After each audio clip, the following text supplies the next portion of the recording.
Mark will need to draw upon a lifetime's passion and experience in electronics and radio to get this very special item playing again. Looking at Albert's radio internally for the very first time, I can see there are a couple of things already which are going to cause an issue. One, we have a broken connection on, looks like the long wave coil, and I can see there's numerous components which will be needed to be replaced for safety anyway. So the first thing I've got to do now, of course, is get the actual chassis separated from the external case. And then this case then can go over to one of the other experts to start looking on how they're going to clean it up. So how are we doing, Mark? Yeah, fine. I've now taken this apart. I've got to remove some of the components. These, we call them capacitors, and there's about a dozen or so I'm going to have to replace. And effectively, I'm changing them for little ones like this. All right, cool. So what's this one going to do? Where's that going? That one's actually going to be going into here.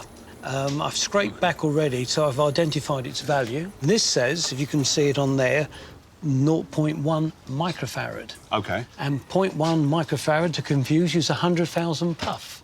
No, it's not. Yeah. Seriously, 100,000 puff. It's 100,000 puff, and that's 100,000 puff. What is a puff? It's a fraction, and this is going to be of a farad. It's a fraction of a farad. Come on, you're just winding me up, aren't you?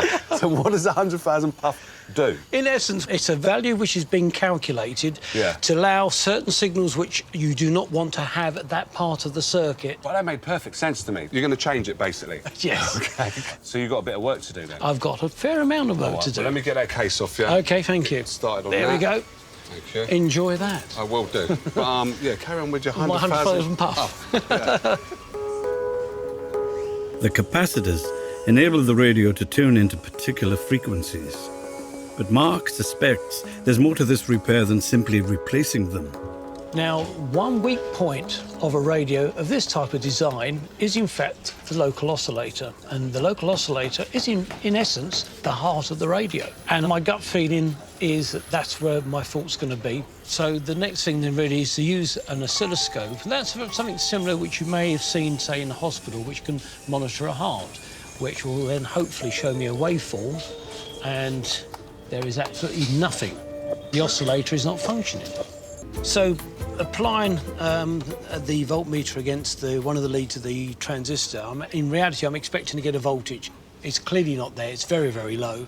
And if I look very carefully here, in fact, I can tell that there is actually a break in the wire, which I didn't initially see. It's like a whodunnit. There's somebody's done a murder and you're now looking for the suspect. In this case, the murder, the transistor's been snuffed out, there's no voltage present, and I'm going to find the culprit, the smoking gun, and I think I may have found it. This could be case closed, as Mark addresses the broken wire. Then it's time to bring back the test equipment. It's trying to pick up, but I don't think the oscillator's still functioning right. There might be another break somewhere. No, there's a lot more to do with this. This is a sick radio.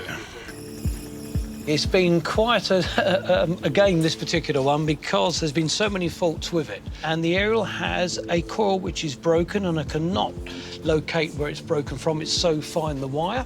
And the only way now to resolve the problem is to actually replace the whole unit. And if I do it right, we will then have some magic and may even hear some music in the air.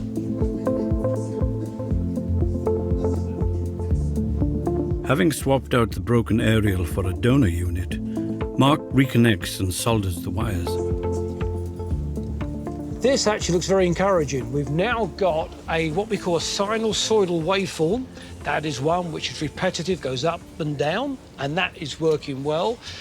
Looking at it, I can tell straight away it's operating in the long wave bandwidth. We have a switch on the radio for medium wave. Yeah, look at that. We've actually have got both functioning.